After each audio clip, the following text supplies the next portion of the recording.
রাসূল আকরাম সাল্লাল্লাহু আলাইহি ওয়াসাল্লাম বলেন, আমার যে উম্মত আল্লাহর রাস্তায় বের হয়, জিহাদ ফি সাবিলিল্লাহ, আল্লাহর রাস্তায় জিহাদের জন্য বের হয়, জিহাদের ময়দানে মারা যায় নাই, সে যে কোনো কারণে, অসুস্থতার কারণে হোক, এমনিতে হোক, যে কোনো কারণে যদি সে মারা যায়, সে শহীদের মর্যাদা পাবে।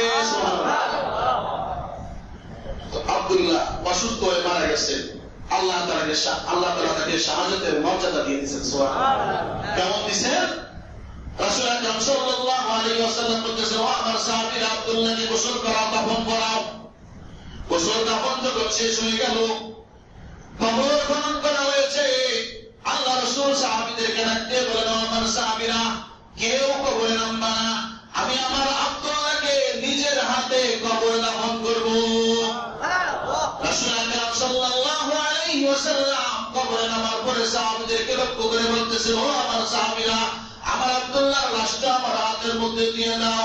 সাহাবায়ে কেরাম যখন আব্দুল্লাহর লাশটা রাসূল আকরাম সাল্লাল্লাহু আলাইহি ওয়াসাল্লামের কোলে দিয়ে দিলেন, রাসূল লাশটাকে নিয়ে এভাবে উপরে উঠায় দিয়েছেন। আল্লাহর দরবারে দোয়া করতেছেন, আল্লাহ, আমি আব্দুল্লাহর উপর খুশি, তুমিও আব্দুল্লাহর উপর খুশি হয়ে যাও। আল্লাহ, আমি এখন চাইতেছি আমার কোল থেকে তোমার রহমতের কোলের মধ্যে আব্দুল্লাহকে দিয়ে দেব। সুবহানাল্লাহ। সাদ ইবনে আবি ওয়াক্কাস, সমস্ত সাহাবী, বিশেষ করে সাদ ইবনে আবি ওয়াক্কাস বরাবরই করে কাঁদতেছেন।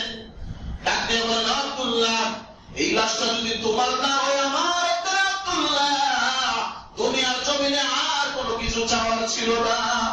যেখানে আমার রাসূল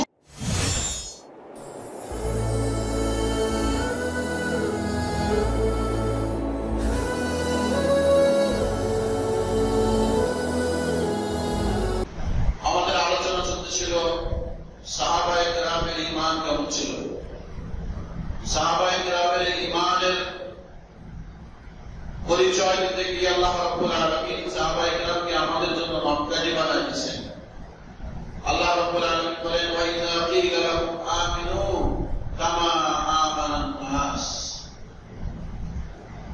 হে নবী, আপনাকে যখন কেউ জিজ্ঞেস করবে ঈমানদারদের ব্যাপারে কেমন ঈমান আনবো, আপনি বলে দেন, কামা আমানান নাস, যেমন সাহাবায়ে কেরাম ঈমান আনছে।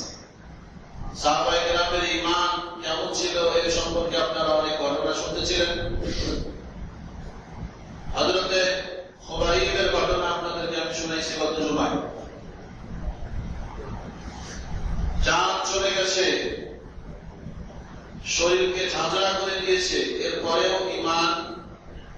ঈমান ছাড়ে নাই।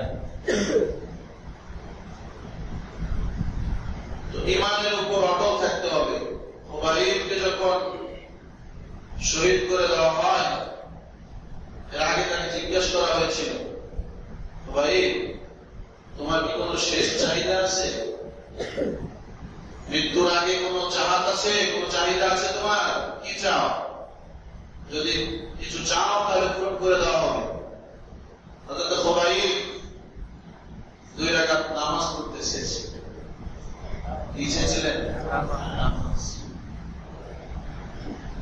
মুসলমানদের এটা খুবাইবের সুন্নাত। মুসলমান কোন বিপদে পড়লে, কোন পেরেশানিতে পড়লে, কোন জুলুমে পড়লে কি দিয়ে আল্লাহ তাআলার কাছে সাহায্য চাবে? নামাজের মাধ্যমে। আল্লাহ তাআলার কাছে সাহায্য চাওয়ার একটাই মাধ্যম, সেটা হলো নামাজ। যত বিপদে আসুক, এই বিপদের কালে, বিপদ মুহূর্তে নামাজে দাঁড়িয়ে যেতে হবে। হাদিস শরীফে আসছে, হযরত খুবাইব 2 রাকাত নামাজ শেষ করেছেন, তাড়াতাড়ি পড়ছে।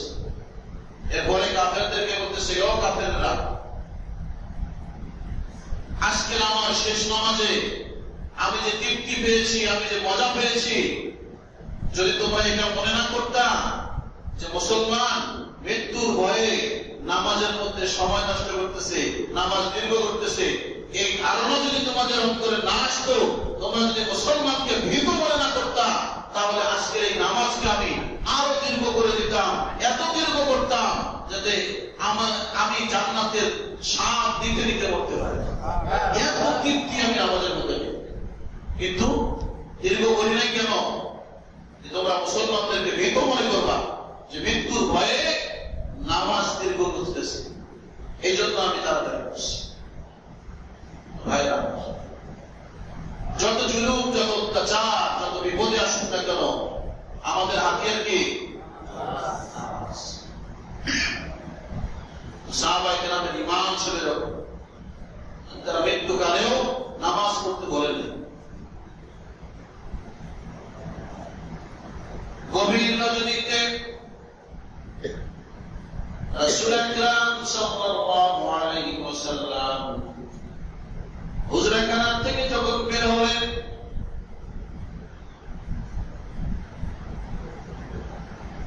আল্লাহর এক বান্দা সাথে সাথে সালাম দিয়েছে, আসসালাতু ওয়াসসালামু আলাইকা ইয়া রাসূলুল্লাহ। রাসূল আকরাম সাল্লাল্লাহু আলাইহি ওয়াসাল্লাম অবাক হয়ে জিজ্ঞেস করতেছে, কে তুমি? এত গভীর রজনীতে আমাকে সালাম দিতেছো, কে তুমি? কোথা থেকে আসছো? ইয়া রাসূলুল্লাহ, আমাকে চিনতেছেন না, আমি আব্দুল্লাহ। রাসূল বলেন, কোন আব্দুল্লাহ তুমি? রাসূল, কিছুদিন আগে আপনার হাতে হাত দিয়ে আমি মুসলমান হয়েছি, আপনি আমাকে ইসলামের কালিমা পড়াই দিয়েছেন। ইসলাম ধর্ম গ্রহণ করার আগে আমার নাম ছিল আব্দুল উজ্জা, আপনি আমার নাম পরিবর্তন করে আব্দুল্লাহ রেখেছেন, সেই আব্দুল্লাহ আমি। রাসূল আকরাম সাল্লাল্লাহু আলাইহি ওয়াসাল্লাম বলেন, আমার আব্দুল্লাহ তো পোশাকের কোনো কমতি ছিল না, আমার আব্দুল্লাহর বাচ্চা ছিল ধনী পরিবার, ব্যবসায়িক পরিবার, সকাল বিকাল কাপড় পরিধান করে আসতো। কিন্তু আজকে তোমার এই অবস্থা কেন? ছোট্ট একটা কাপড় দিয়ে শুধু লজ্জাস্থান দেখে আছো, সোজা হয়ে দাঁড়াইতে পারো না। শীতের মধ্যে, কনকনে শীতের মধ্যে থরথর করে কাঁপতেছো। আব্দুল্লাহ, তোমার এই অবস্থা কেন? আব্দুল্লাহ রাখতে বলে, রাসূল, আমার চাচা আমাকে বলেছে তুমি মুহাম্মাদের দরবারে যাও, মুহাম্মাদের দরবারে যাওয়া আশা করো। যদি মুহাম্মাদের দরবার না ছাড়ো তাহলে আমার বাড়ি ছাড়তে হবে।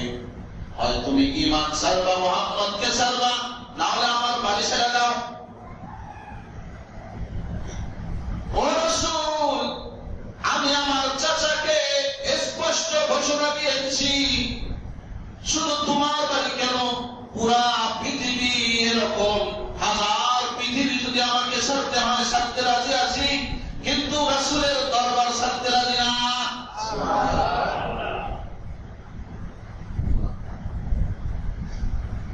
যখন আমি বাড়ি থেকে বের হওয়ার ইচ্ছা করেছি, আমার চাচা পেছন থেকে ডাক দিয়ে বলে, আব্দুল উজ্জা, তোমার পরনে যে পোশাক আছে, পোশাকগুলো তো আমার টাকার কেনা, পোশাকগুলো খুলে দিয়ে যাও। উদ্দেশ্য হলো আমি লজ্জায় পড়ে উলঙ্গ অবস্থায় আসতে পারবো না, লজ্জায় পড়ে যেন তার বাসায় থেকে যাই, আপনার দরবার যেন ছেড়ে দেই, ঈমান যেন ছেড়ে দেই, কারো তার উদ্দেশ্য। আমি আমার চাচাকে স্পষ্ট ঘোষণা দিয়ে দিচ্ছি, চাচা, আপনার টাকার কেনা পোশাকের আমার কোন দরকার নাই। উলঙ্গ অবস্থায় আপনি মনে করতেছেন উলঙ্গ হওয়ার ভয়ে, লজ্জিত হওয়ার ভয়ে আমি আমার ঈমানকে ছেড়ে দেব। চাচা, তুমি শুনে রাখো, আজকে দুনিয়ার জমিনে লজ্জিত হওয়া আমি মেনে নেব, কিন্তু উলঙ্গ অবস্থায় আল্লাহর সামনে লজ্জিত হতে আমি পারবো না। উলঙ্গ অবস্থায় আমার মায়ের কাছে গেছি, মায়ের কাছে যাওয়ার পরে মাকে ডাক দিয়ে বললাম, মা একটা কাপড় দাও, একটা কাপড় দাও মা, আমার লজ্জা স্থান ঢাকার মতো কোনো কাপড় নাই। মা ছোট্ট একটা কাপড়ের টুকরা দিয়েছে, কাপড়ের টুকরাটা দিয়ে শুধু সতরটা দেখে আপনার দরবারে আসছে, অপেক্ষা করতেছি কখন আপনি হুজরাত থেকে বের হবেন, কখন কামরাত থেকে বের হবেন। আপনার চেহারাটা যদি একবার দেখতে পারি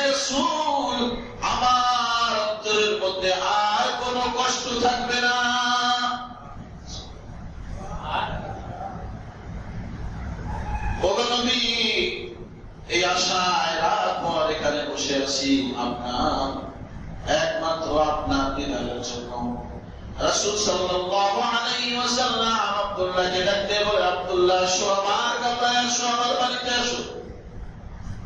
রাসূল আকরাম সাল্লাল্লাহু আলাইহি ওয়াসাল্লাম তার ব্যবহারের দুটা কাপড় আব্দুল্লাহকে দিয়ে বললেন, আব্দুল্লাহ আমার পরিহিত আমার ব্যবহারের এই কাপড় দুটো আজকে থেকে তোমাকে দিয়ে দিলাম, তুমি ব্যবহার করবা। চিৎকার দিয়ে বলেন সুবহানাল্লাহ।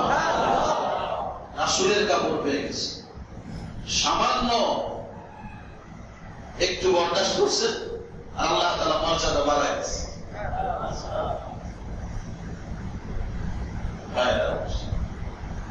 রাসূল আকরাম সাল্লাল্লাহু আলাইহি ওয়াসাল্লাম আব্দুল্লাহকে ডাকতে বললেন, আব্দুল্লাহ তোমার কোনো চাহাত আছে নাকি? তোমার কোনো খায়েশ আছে নাকি? তোমার কোনো চাওয়া পাওনা আছে নাকি? যদি তোমার কোনো চাওয়া থাকে চেয়ে নাও।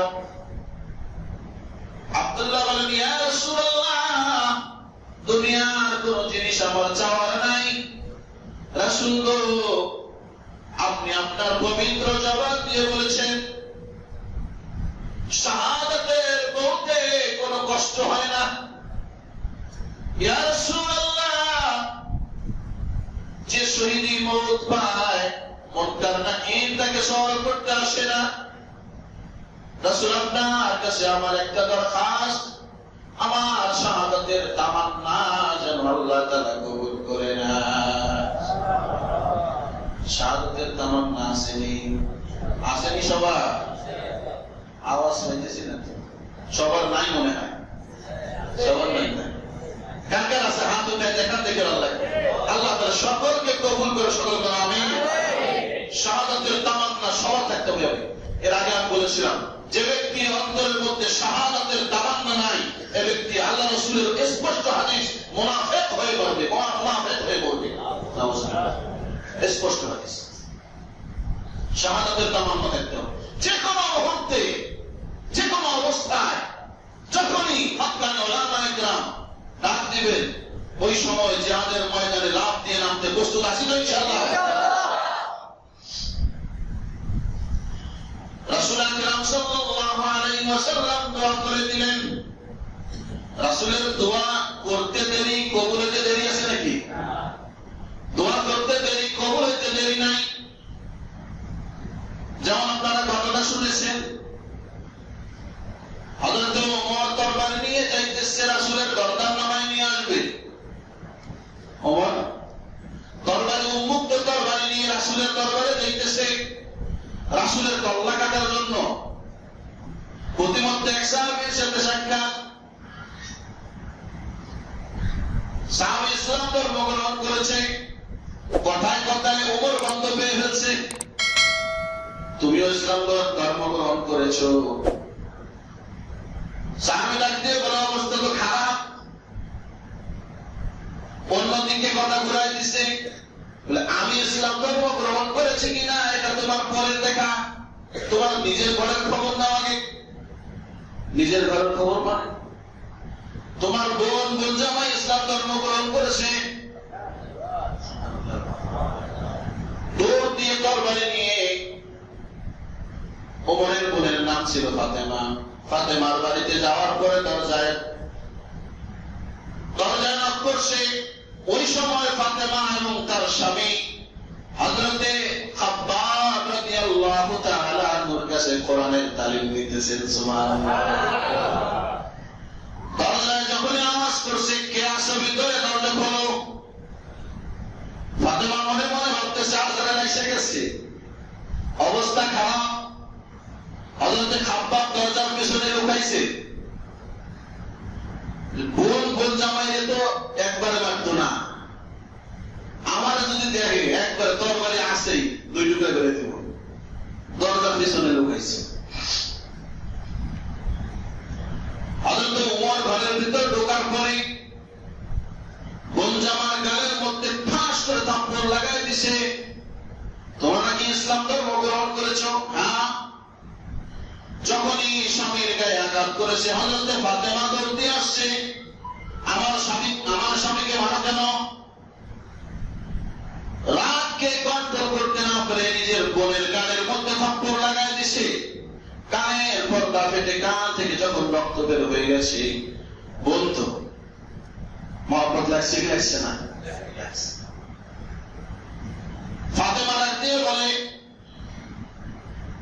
ভাইজান আপনিও যেমন খাত্তাবের পুত্র,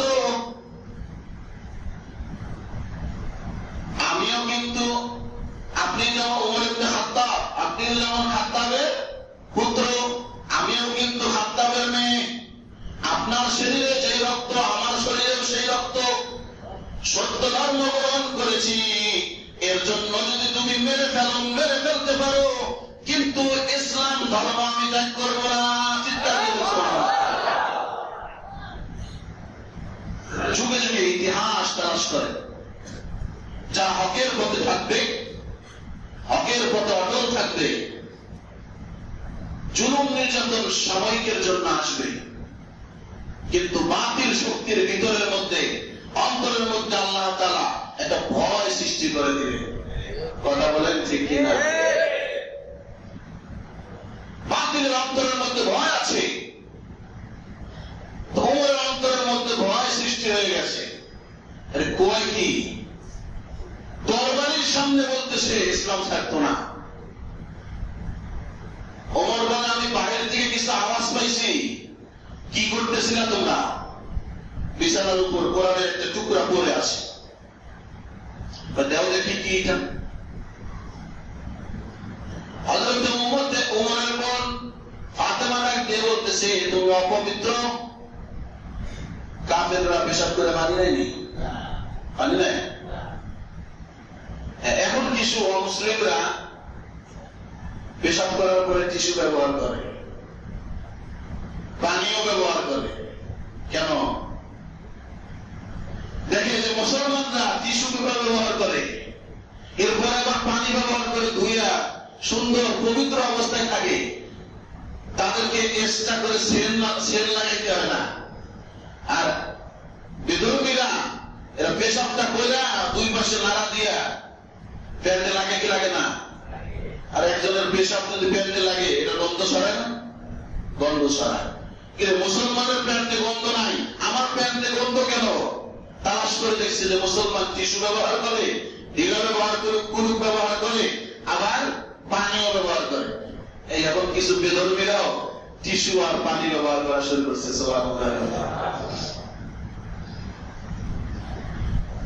তুমি তো কাফের, তুমি অপবিত্র। অপবিত্র অবস্থায় কোরআন স্পর্শ করা যায় না। আল্লাহ বলে দিয়েছেন, ইন্নাহু লাকুরআনুন কারীম ফি কিতাবিম মাকনুন লা ইয়ামাসসুহু ইল্লাল মুতাহহারুন। এটা পবিত্র কোরআন, লৌহে মাহফুজে লিপিবদ্ধ করা আছে। অপবিত্র অবস্থায় এটাকে স্পর্শ করা যায় না। গোসল করে আসো, দেব। হযরত ওমর কাছে গোসল করে আসছে,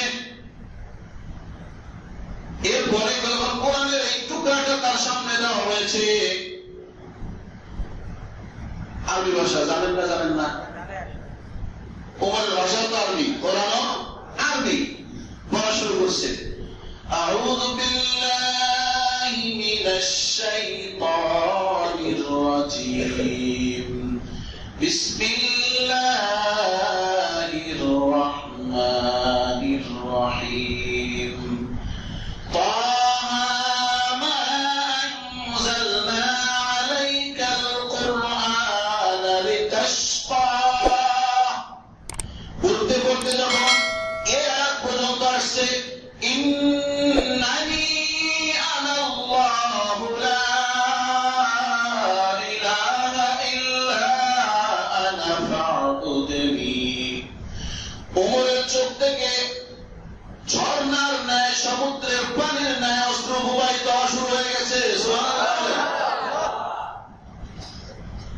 ওমর ডাক দিয়ে বলে, ফাতেমা আর দেরি করিস না, মুহাম্মাদের দরবারে নিয়ে চল আমাকে। দরজার আড়ালে কে ছিল? দরজার পেছনে কে লুকায় ছিল? ওস্তাদজি লুকায় আছে। হযরত খাব্বাব রাদিয়াল্লাহু তাআলা আনহু এখন দেখতেছেন সুযোগ পেয়ে গেছি, আর তো লুকায় থাকার দরকার নাই, ওমর আর লাগতো না। সুখবরটা আমি আগে দেই, মানুষ কিন্তু চায় যে একটা সুখবর আগে যেন শোনাইতে পারি, তো সুখবরটা আমি শোনাই। হযরত খাব্বাব পাড়ায় আসছে, ওমর এদেরকে কোরআন শিখাইছি আমি কোরআন শিখাইতেছিলাম, তোমার আওয়াজ শুনে আমি লুকায় আসলাম। ওমর মুসলমানদের গোপন ঘাঁটি, রাসূল আকরাম সাল্লাল্লাহু আলাইহি ওয়াসাল্লাম প্রথম জামানায় ইসলাম যখন আস্তে আস্তে প্রসার হইতেছিল, মুসলমানদের ওই গোপন ঘাঁটিতে রাসূল আকরাম সাল্লাল্লাহু আলাইহি ওয়াসাল্লাম কালকে একটা দোয়া করছে। দোয়াটা হলো আল্লাহুম্মা আইজ্জিল ইসলাম নাহাদিল উমরাইন, আল্লাহ ইসলামকে শক্তিশালী করে দাও দুই ওমরের যে কোনো এক ওমরকে দিয়ে।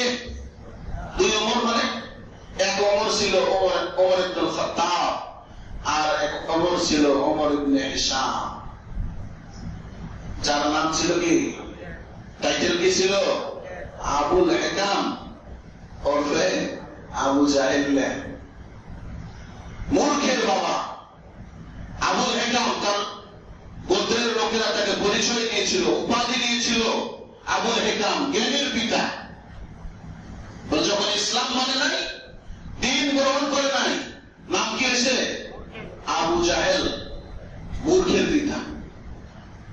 এত নিকৃষ্ট নাম, এত নিকৃষ্ট নাম পৃথিবীর ওই সময় থেকে নিয়ে শেষ পর্যন্ত কিয়ামত পর্যন্ত কেউ কারো সন্তানের নাম আবু জাহেল রাখে? এত নিকৃষ্ট নাম। হযরত খাব্বাব বলতেছেন আল্লাহ রাসূলের এই দোয়া আপনার ব্যাপারে কবুল হয়ে গেছে, সুবহানাল্লাহ। তো রাসূল আকরাম সাল্লাল্লাহু আলাইহি ওয়াসাল্লাম দোয়া করলে যেমন কবুল হয়, সাথে সাথে বদদোয়া করলেও বুঝি কবুল হয় না? হ্যাঁ, বদদোয়া করলেও কবুল হয়। হ্যাঁ, হাদিস শরীফে আসছে আবুল আহাবের পুত্র বেয়াদবি করছিল, বেয়াদবি করছে উতবা, রাসূল দোয়া করছে আল্লাহ আপনার কুকুর সমূহের মধ্যে থেকে একটা কুকুর লাগাই দাও আবুল আহাবের পুত্রের পিছনে। আল্লাহ কুকুর লাগাই দিয়েছে, ইতিহাস লম্বা, আমি আপনাদেরকে শুধু ইঙ্গিত দিতেছি। ব্যবসায় গেছে, ব্যবসা থেকে ফেরার পথে এক পাহাড়ের নিচে তাবু গাড়ছে রাত্রেবেলা, রাত্রি যাপন করে ওখান থেকে চলে আসবে, গম খেজুর ইত্যাদি তাদের বস্তা ভরা। বসে আছে পাহাড়ের উপর থেকে একটা বাঘ একবারে চোখ এমন ভাবে আবুল আহাবের পুত্র উতবার দিকে দিছে যে মনে হয় সিআইডি পুলিশ যেমন তাকায়, গোয়েন্দা, এই গোয়েন্দা পুলিশের মতো তাকায় আছে, আক্রমণ করতে হবে। উতবা দেখছে, দেখার পরে সমস্ত সাথীদেরকে বলতেছে দেখো মুহাম্মদ যে বদদোয়া করছে এই বদদোয়া মনে হয় কবুল হয়ে গেছে। বাঘ আমার দিকে যেমনি তাকাইছে আমার খাওয়া সারা শেষ করতে হবে, সে আমার খায় ছাড়ব, কিন্তু মুহাম্মদ তো দোয়া করছে কুকুর, আল্লাহ একটা কুত্তা লাগাই দেন, দিকে দেখতেছি বাঘ, কুকুরের জায়গায় বাঘ আসলো কোথেকে? মুহাম্মদ সাল্লাল্লাহু আলাইহি ওয়াসাল্লাম লেখেন যে কুকুর আর বাঘের মধ্যে মিল আছে। হায়াতুল হায়াওয়ান কিতাবের মধ্যে আসছে কি মিল? কুকুর পেশাব করে কেমনে? দাঁড়ায়া এক পা উঁচা করে পেশাব করে। চতুষ্পদ যত প্রাণী আছে, চতুষ্পদ প্রাণী বাঘ আর কুকুরের মধ্যে একটা মিল আছে, সেটা হলো কুকুর পেশাব করে পা উঁচা করে, বাঘ পেশাব করে পা উঁচা করে। এটা আমি পরীক্ষাও করি নাই, আমি কিতাবের পাইছি আর আপনাদেরকে বললাম। হায়াতুল হায়াওয়ান অনেক গ্রহণযোগ্য একটা কিতাব, এই কিতাবের মধ্যে লিখছে যে বাঘ আর কুকুরের মধ্যে কোন দিক দিয়ে মিল? পেশাব করার দিকে, মুতার দিক দিয়ে মিল আছে। তাহলে আল্লাহ রাসূল যে দোয়া করছেন কুকুরের জন্য, এই কুকুর দ্বারা বাঘ উদ্দেশ্য দিচ্ছেন। আল্লাহ তাআলা এই বাঘকে নির্ধারণ করে দিচ্ছেন ওতবার খতম করার জন্য। সমস্ত সাথীরা বলতেছে, আপনি আমাদের সরকারের ছেলে, আপনাকে রক্ষা করা আমাদের দায়িত্ব, আপনার নিরাপত্তার দায়িত্ব আমরা নিলাম, আপনার বডিগার্ড হয়ে আমরা থাকবো। বডিগার্ডের সেনা দলের কোন খাওয়া আছে? কত বডিগার্ড, কত নিরাপত্তা, পেছন দিক দিয়ে দেখে লোক নাই, আছে না নাই? এদিক দিয়ে অস্ত্র ধরে আছে, পেছনে গায়েব হয়ে গেছে। এই নিরাপত্তার কাম পাচ্ছে না। রাত যখন হয়ে গেছে, সমস্ত সাথীরা যত মাল সামানার বস্তাগুলো ছিল একটা আর একটার উপরে উঁচা করছে। উঁচা করে সব উপরে একবারে উপত্যকায় বাঘে রাখছে। বাঘের একটা নিয়ম আছে, যারে আগে পায় তারে আগে খায়। তো তাদের ধারণা যে আপনি উপরে থাকবেন, আমরা চারপাশ দিয়ে নিচে থাকবো, খাইলে আমাদেরকে খাক, কিন্তু সরকারের ছেলে বাসুক, আপনাকে নিরাপত্তা আমরা দেবই। সবাই যখন নাক জায়গা ঘুম আরম্ভ করছে, এই নাকের ডাক শুনে বাঘে কোন মনে ভাবতেছে এখন আমার যাওয়ার সময় হয়েছে। আল্লাহ রাব্বুল আলামিন নাকের মধ্যে ঘ্রাণটা লাগাই দিছে যে সবাই খাওয়া লাগতো না, এই ঘ্রাণের যেখানে বাবা, এই নেটওয়ার্ক যেখানে বাবা ঘ্রাণ লাগাই কি লাগায় না? আপনারা দেখেন না, সিআইডি কুকুর আছে না, কুকুরগুলো কি করে? কোন লোককে তালাশ করতে হলে তার কাপড় বা তার রক্তের একটু ঘ্রাণ নাকের মধ্যে লাগাই দেয়। এই ঘ্রাণ যেখানে আছে এই কুকুর খুঁজে বের করবে। চিন্তা করছেন, মানুষের চেয়ে অভিজ্ঞতা একটা কুকুরের বেশি। প্রত্যেকটা মানুষের শরীরের ঘ্রাণ আলাদা। বাড়িতে গিয়ে অনেক সময় মানে আমিও যে গেঞ্জি পরি, আমার আব্বাও একই গেঞ্জি পরে, একই গেঞ্জি, মা পুত্রা এক সমান। আমি পরে 38 সাইজ, আব্বা পরে 40 সাইজ। অনেক সময় দেখা যায় কোনটা কার গেঞ্জি বোঝা যায় না। একই কোম্পানির গেঞ্জি নিয়ে গেছি, সেও যেটা বলে আমি ওইটাই করি। তো ওই সময় নাকে লাগাইতে হয়, নাকে লাগাইলেই বোঝা যায় যে আব্বার নাই আমার, বোঝা যায়। বাঘের নাকের মধ্যে আল্লাহ তাআলা ঘ্রাণ সৃষ্টি করে, ঘ্রাণ ফিট করে দিয়ে দিচ্ছেন যে এটা কিন্তু উদ্বার ঘ্রাণ। বাঘ যে সবার শরীর ঘ্রাণ লয়, এটা তো না। টার্গেট কোথায়? টার্গেট তো পাই না। টার্গেট খুঁজতে খুঁজতে খুঁজতে দেখে ওই টিলার উপরে একজন ঘুমায়, এখানে উঠছে লাফ দিয়ে। যাওয়ার পরে যেই নাক লাগাইছে, এখন পায়ে গেছে টার্গেট দেখে আমার অযথা সময় নষ্ট করতেছি। গর্দান এক জায়গায়, হাত এক জায়গায়, পাও এক জায়গায়, একবারে মাছ যেমন বাধা দেয় এরকম একবার টুকরা টুকরা করে বাধা দিচ্ছে। আল্লাহ রাসূলের এই বদদুয়া থেকে বাঁচতে পারছে? বাঁচতে পারে। এজন্য রাসূল আকরাম সাল্লাল্লাহু আলাইহি ওয়াসাল্লামের দোয়া যেমন সাথে সাথে কবুল, বদদুয়াও সাথে সাথে কবুল। এখন মনে করবেন যে হুজুর রাসূলও নাই, আমাদের দোয়া বদদুয়াও নাই, তাই নাকি? আছে না নাই? আছে। দরজা কিন্তু এখনো খোলা আছে। উলামায়ে কিরামকে সম্মান করবেন। ইন্নাল উলামা ওয়ারাসাতুল আম্বিয়া। আপনার ছেলেকে আঘাত করা মানে আপনাকে আঘাত করা। আপনার ছেলেকে আপনাকে দাওয়াত দিছে, আপনি দাওয়াতে যান নাই, ছেলে পাঠাইছেন, ওই মেজবান খুশি হবে কি হবে না? যে না, সে আসতে পারে নাই, ওয়ারিস পাঠাইছে, এই ওয়ারিসের দাম আছে। নবী নাই, নবীর ওয়ারিস আছে না নাই? আছে। নবীর ওয়ারিসকে খুশি করবেন, তো নবীকে খুশি করছেন।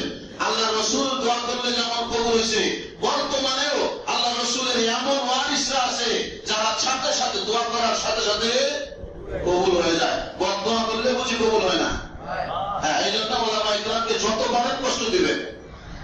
ওলামায়ে কিরামকে যত পারেন কষ্ট দিবেন। বদদোয়া করলে কবুল হবে না? তো হবে। হ্যাঁ, কবুল হবে কি হবে না আপনারা এই বর্তমানের অবস্থায় দেখতেছেন, বর্তমানের অবস্থায় দেখতেছেন। আগের সেই আল্লাহ আছে না নাই? নাকি ঘুমাইছে, জিমাইতেছে? না, আগের যে অবস্থা এখনো সেই অবস্থায় আছে। আল্লাহ বলছেন সুন্নাতুল্লাহিল্লাতী, আল্লাহ তাআলার যে তরিকা, আল্লাহর এই তরিকার মধ্যে কখনো পরিবর্তন হয় না। ওয়ালান তাজিদা লিসুন্নাতিল্লাহি তাবদীলা, পশ্চিম কালেও আল্লাহর এই তরিকার মধ্যে কখনো পরিবর্তন হবে না। আগে যে তরিকা ছিল এখনো সেই তরিকা আছে, সেই পদ্ধতি এখনো আছে। কেমনে? নমরুদের মালিক ছিল না, নমরুদ পরাজয় বরণ করছে। ফেরাউনের মালিক ছিল না, ফেরাউন পরাজয় বরণ করছে। ইব্রাহিমের মালিক ছিল, ইব্রাহিম বিজয় লাভ করছে। মুসা আলাইহিস সালামের মালিক ছিল, মুসা বিজয় লাভ করছে। উলামায়ে কেরামের মালিক আছে, উলামায়ে কেরাম বিজয় লাভ করছে। হাসিনার মালিক নাই, মোদির মালিক নাই, এই জন্য তারা পরাজয় বরণ করছে। বুঝাচ্ছেন? হ্যাঁ, পারলে উলামায়ে কেরামকে বেশি করে কষ্ট দিন, যত গালিগালাজ করা যায় করে। হাত উঠাবে না, আপনার গায়ে কখনো হাত উঠাবে না। তরবারি আপনাকে তরবারি দিয়ে আক্রমণ করবে না। হাত উঠানোর এক জায়গা আছে, সেখানে হাত উঠাই দেবে। আল্লাহ বলেছিলেন, হ্যাঁ, জালিম বাদশার সামনে বলছেন, জালিম শাসকের সামনে, যে আমাদেরকে হাত উঠাইতে বাধ্য করো না। ভয় পেয়ে গেছে, কি রে হাত উঠাইতে বাধ্য করো না মানে? কেমনে হাত উঠাবে? এমনে নাকি এমনে? না, এমনি আর এমনি হাত উঠাবো না, এমনি হাত উঠাবো। সুবহানাল্লাহ বলবো না? তাহাজ্জুদের বলতে যেমন এমনি হাত উঠাবে, তো আপনার মতো জালেম ফালানোর গর্ত বুঝা। বেশি বলি না, ছোট মানুষ এত বেশি বলা যায় না। আচ্ছা, যাই হোক, আল্লাহ রাসূলের দোয়া কবুল হয়ে গেছে। হযরত আব্দুল্লাহর ব্যাপারে দোয়া করে দিয়েছেন। আব্দুল্লাহ তাবুকের যুদ্ধে যাওয়ার সময় কিভাবে কবুল হয়েছে দেখেন। তাবুকের যুদ্ধে গেছে, যুদ্ধটা হলো না। ফেরার পথে আব্দুল্লাহ প্রতিমধ্যে অসুস্থ হয়ে গেলেন। এই অসুস্থতার কারণে আব্দুল্লাহর মৃত্যু হয়ে গেল। রাসূল আকরাম সাল্লাল্লাহু আলাইহি ওয়াসাল্লাম বলেন, আমার যে উম্মত আল্লাহর রাস্তায় বের হয়, জিহাদ ফি সাবিলিল্লাহ, আল্লাহর রাস্তায় জিহাদের জন্য বের হয়, জিহাদের ময়দানে মারা যায় নাই, সে যে কোনো কারণে, অসুস্থতার কারণে হোক, এমনিতে হোক, যে কোনো কারণে যদি সে মারা যায়, সে শহীদের মর্যাদা পাবে। আব্দুল্লাহ অসুস্থ হয়ে মারা গেছেন, আল্লাহ তাআলা তাকে শাহাদাতের মর্যাদা দিয়ে দিয়েছেন। সুবহানাল্লাহ। কেমন দিয়েছেন? রাসূল আকরাম সাল্লাল্লাহু আলাইহি ওয়াসাল্লাম বলেছেন, ও আমার সাহাবীরা, আব্দুল্লাহকে গোসল করাও, দাফন করাও। গোসল দাফন যখন শেষ হয়ে গেল, কবর খনন করা হয়েছে। আল্লাহ রাসূল সাহাবীদেরকে ডাকতে বলেন, ও আমার সাহাবীরা, কেউ কবরে নামবা না, আমি আমার আব্দুল্লাহকে নিজের হাতে কবরে দাফন করব। রাসূল আকরাম সাল্লাল্লাহু আলাইহি ওয়াসাল্লাম কবরে নামার পরে সাহাবীদেরকে লক্ষ্য করে বলতেছেন, ও আমার সাহাবীরা, আমার আব্দুল্লাহর লাশটা আমার হাতের মধ্যে দিয়ে দাও। সাহাবায়ে কেরাম যখন আব্দুল্লাহর লাশটা রাসূল আকরাম সাল্লাল্লাহু আলাইহি ওয়াসাল্লামের কোলে দিয়ে দিলেন, রাসূল লাশটাকে নিয়ে এভাবে উপরে উঠায় দিয়েছেন। আল্লাহর দরবারে দোয়া করতেছেন, আল্লাহ, আমি আব্দুল্লাহর উপর খুশি, তুমিও আব্দুল্লাহর উপর খুশি হয়ে যাও। আল্লাহ, আমি এখন চাইতেছি আমার কোল থেকে তোমার রহমতের কোলের মধ্যে আব্দুল্লাহকে দিয়ে দেব। সুবহানাল্লাহ।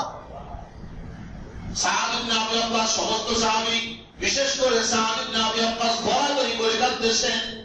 ডাকতে বলেন, আব্দুল্লাহ, এই লাশটা যদি তোমার না হয় আমার, আব্দুল্লাহ, তুমি আর জমিনে আর কোনো কিছু চাওয়ার ছিল না।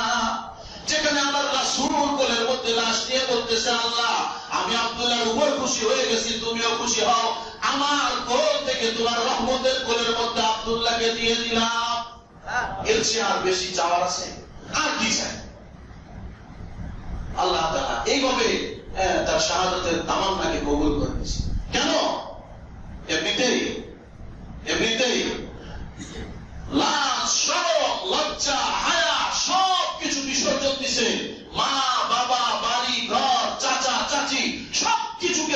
আদম দেওয়ার পরেই আল্লাহ তাআলা এই মর্যাদা দান করছে। আমি আপনিও যদি এই মর্যাদা পেতে চাই তাহলে সবকিছু নিজের আয়ত্তে রেখে আল্লাহর কাছে এই মর্যাদা চাইলে পাওয়া যাবে, নাকি বলেন? পাওয়া যাবে। হ্যাঁ, তাদের মতো আমাদেরকেও একটু ত্যাগ আর তিতিক্ষা সহ্য করতে হবে, তাহলেই না তাদের মতো মর্যাদা পাওয়ার আশা করা যায়। হযরত আবু বকরের ঘটনা কত শুনছেন। আবু বকর 3 দিন ছিলেন তার রাসূলের মধ্যে। যখন হিজরত করেন, হিজরতের সময় যায় লুকাইছে পাহাড়ের গর্তের মধ্যে। আরে কাফেররা আসছে গর্তের একবারে উপরে, এরকম করলেই দেখা যায়।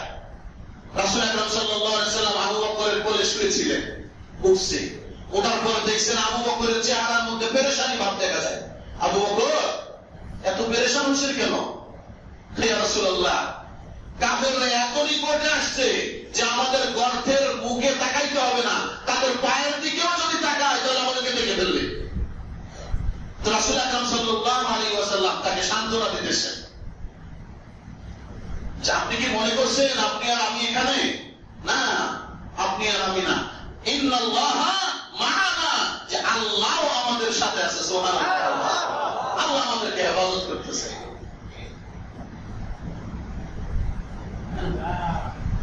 ইয হুমা ফিল গার, যখন তারা দুইজন, আল্লাহ তাআলা এই সান্ত্বনার শব্দগুলো এত পছন্দের হয়েছে, আল্লাহ তাআলা কোরআন পাকের মধ্যে এই শব্দটাই উল্লেখ করে দিয়েছেন। আল্লাহ বলেন যে তারা দুইজন যখন ইয হুমা ফিল গার, তারা দুইজন যখন পাহাড়ের গর্তের মধ্যে লুকায়িত, একজন আরেকজনকে, তাদের মধ্যে একজন তার আসহাবকে, সাথীকে বলতেছে। আসহাব মানে কি? সাথী, সাহাবীকে। আবু বকরের সাহাবী হওয়া এটা আল্লাহ তাআলা কোরআনে পাকের মধ্যে ঘোষণা দিয়ে দিয়েছেন। সুবহানাল্লাহ। এই গোমর বুঝে ফেলছেন ওমর। কে বুঝছে? ওমর বুঝে ফেলছে। ওমর মনে মনে ভাবতেছে, হ্যাঁ শেষ, সারা জীবন আমল করে, সারা জীবন নবীকে ভালোবাসা কি পাইলাম। আর আবু বকর 3 দিন আমল করে এসে আগে আগায় গেছে। সুবহানাল্লাহ। এই 3 দিন তার এত দামি। আবু বকরকে বলতেছে, আবু বকর আমার সারা জীবন নাও আর তোমার 3 দিন আমাকে দাও। চিন্তা করছে, আপনার 3 দিন আমাকে দেন, আমার সারা জীবন আপনি নিয়ে নেন। সুবহানাল্লাহ। আবু বকরের উত্তর দেখেন। আবু বকর উত্তর দিচ্ছে, ভাই ওমর, আমি যদি 3 দিন আপনারে দিয়ে দেই আর আমার থাকে কি? আমার তো কোনো পুঁজি নাই। 3 দিন তো আমার পুঁজি, এই 3 দিন যদি আপনাকে দিয়ে দেয় তাহলে আমার কি আছে? চিন্তা করছেন, 3 দিন বলে আবু বকরের পুঁজি। যে আবু বকরের ব্যাপারে ওমরের মর্তবা দেখেন আল্লাহ তাআলা দিয়েছেন কোথায়। আল্লাহ রাসূল ওমরের ব্যাপারে কি বলছেন? যে আমার পরে যদি কেউ নবী, আমি বাংলা বুঝে দিতেছি আপনাদের, আমার পরে যদি কেউ নবী হয় কে হবে? ওমর। বাদিয়াতের নিসবত হইছে ওমরের সাথে, যে আমার পরে, বাদুন শব্দের অর্থ হলো পরে। লাউ কানা বাদি নবিয়্যান লাকানা ওমর, বাদুন শব্দ আছে। আর হযরত আবু বকরের ব্যাপারে শব্দ আল্লাহ তাআলা কি ব্যবহার করছেন? ইন্নাল্লাহা মা'ানা, মাহিয়াতের শব্দ। মা মানে হলো একসাথে। তো আবু বকরের মর্যাদা গেছে রাসূলের সাথে, আর ওমরের মর্যাদা গেছে রাসূলের পরে। কোনটা মর্যাদা বেশি? আমি সারা জীবন করে পাইলাম পরের মর্যাদা, আর আবু বকর 3 দিন করে হইল সাথের মর্যাদা। তাদের হিসাব দেখেন। আমরা হিসাব করি টাকা, 5 টাকা, 10 টাকা, 100 টাকা, 20 টাকা, এগুলো হিসাব করি। যারা বড় কোম্পানিওয়ালা তারা কি হিসাব করে? পয়সা, 1 পয়সা, 2 পয়সা। এই প্রতি 20 কাপড়ের মধ্যে কয় পয়সা লস হবে, কয় পয়সা লাভ হবে, এইটা হলো তাদের হিসাব। কেন? তাদের বড় মাথা। আর আমাদের ছোট মাথায় হিসাব হলো 5 টাকা, 10 টাকা, 100 টাকা, 20 টাকা, এভাবে। তো আবু বকরের হিসাব আর ওমরের হিসাব দেখেন। আবু বকর সব নিয়ে আসছে, সব। যখন এক যুদ্ধের ব্যাপারে ডাক দিচ্ছেন রাসূল আকরাম সাল্লাল্লাহু আলাইহি ওয়াসাল্লাম যে কার ঘরে কি আছে নিয়ে আসো, ওমর মনে মনে ভাবতেছে এইবার আবু বকরকে ঠান্ডায় দেবো, আবু বকরের উপরে যাব, কেমনে আবু বকরের তো কিছুই নাই। তো উমর বাড়িতে দৌড় দিয়ে গেছে, যাওয়ার পরে যা আছে অর্ধেক করে অর্ধেক বাড়িতে রাখছেন, অর্ধেক নিয়ে আসছেন। রাসূল আকরাম সাল্লাল্লাহু আলাইহি ওয়াসাল্লাম জিজ্ঞেস করতেছেন, ওমর কি আনছেন? কয় হুজুর অর্ধেক আনছি, অর্ধেক রেখে আসছি। উমরও দেখতেছে আবু বকর কি আনে, আমি তাই দেখবো। রাসূলও অপেক্ষা করতেছে আবু বকর কই। আবু বকর সিদ্দিক রাদিয়াল্লাহু তাআলা একবার ছোট্ট একটা ঘটনা নিয়ে আসতেছে। রাসূল আকরাম সাল্লাল্লাহু আলাইহি ওয়াসাল্লামের প্রশ্নের ধরন পাল্টে গেছে। আবু বকর আপনি ঘরে কি রেখে আসছেন? ওমরকে কি প্রশ্ন করছে, কি নিয়ে আসছেন? আর আবু বকরকে প্রশ্ন কি করছে, ঘরে কি রেখে আসছেন? ওমর বুঝে ফেলছে যে আজকাও ফেললাম না, ফেলা হয়ে গেছে। প্রশ্নের ধরনে আল্লাহ রাসূল পাল্টাই দিছে। তো আমার তো আর জেতার কোন চান্স নাই, কারণ আমি তো অর্ধেক রেখে আসছি। আবু বকরকে বলছে তুমি কি রেখে আসছো? পুরাই রয়ে আসছি, এখানে জেতার আর কোন সুযোগ আছে? আবু বকর উত্তর দিচ্ছে, ইয়া রাসূলুল্লাহ, আমার ঘরের বেড়াটা হলো খেজুরের পাতা দিয়ে করা। এখানে মাঝে মাঝে শুই টুই আমি বুঝে রাখতাম। এই বেড়াটা কয়েকবার চেক করছি, আমরা চেক করছি যে আমার এই বেড়ার মধ্যে কোন একটা সুইও যেন বাকি না থাকে। একটা সুই পর্যন্ত আমার বাড়িতে রাখি নাই। আল্লাহ এবং আল্লাহর রাসূলকে ধরে রেখে পুরা সবকিছু নিয়ে আসছি। সাথে সাথে জিবরাইল আসছে। জিবরাইল এসে রাসূলকে জানাচ্ছে, রাসূলুল্লাহ, আল্লাহ তাআলা আবু বকরকে সালাম জানাইছেন। সুবহানাল্লাহ। চিন্তা করছেন, এই আবু বকর কইতেছে 3 দিন ছাড়া তো আমার কাছে কিছুই নাই। যে আবু বকরকে আল্লাহ নিজে সালাম দিয়েছেন কণ্ঠেলায়, বাড়ির সবকিছু নিয়ে এসে আল্লাহর রাস্তায় খরচ করছে। আর 5 টাকা চাইলে, 500 টাকা চাইলে, 1000 টাকা চাইলে আমাদের বের হয় না আল্লাহর রাস্তায়। এত করে এত টাকা দেবো, লাখ লাখ টাকা উপার্জন হইতেছে। এখানে 10,000 5,000 টাকা যদি চাই, এত টাকা মসজিদে দেবো, মাদ্রাসায় দেবো, এই চিন্তা সাহাবায়ে কেরামের ছিল না। সাহাবায়ে কেরামের চিন্তা ছিল, হযরত আবু বকর একদিন দোয়া করতেছেন, খুব কান্নাকাটি করে, শেষ করতেছি, খুব কান্নাকাটি করতেছেন। আর সব সাহাবীরা পাশে গেছে যে আবু বকর কি বলে বলে দোয়া করে, আমরা ওইদিকে দোয়া করব। যায়া পাশে থেকে শুনতেছে আবু বকর আল্লাহর কাছে কাঁদতেছে, আল্লাহ আপনার হাবিবের অন্তরের মধ্যে এটা বসায় দেন যে আপনার হাবিব যেন আমি আবু বকরের কাছ থেকে কখনো মাল না চাই। আমি আবু বকরের সমস্ত মাল রাসূলের জন্য, রাসূল যখন ইচ্ছা, যেভাবে ইচ্ছা, যেখানে ইচ্ছা খরচ করবে, আমার কাছে চাইলে আমি লজ্জিত হই। আমার রাসূল আমার কাছে যখন চায়, আমার মনে হয় যে রাসূলের হাতটা নিচে হয়ে গেছে, আমি আবু বকরের হাতটা উঁচা হয়ে গেছে, উপরে উঠে গেছে, আমার রাসূলের হাত নিচা হোক, এটা আমি কখনো চাই না। আমি আবু বকরের মাল রাসূল যে কোনো সময়, যে কোনো অবস্থায় নিজের ইচ্ছা অনুযায়ী খরচ করবে। এটা আপনার রাসূলের অন্তরের মধ্যে আপনি বসায় দেন। চিন্তা করছেন?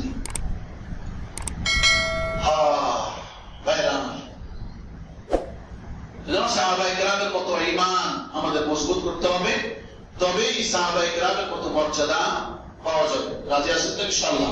আল্লাহ রাব্বুল আলামিন প্রত্যেককে সঠিকটা বুঝবার, আমল করবার তৌফিক দান করেন।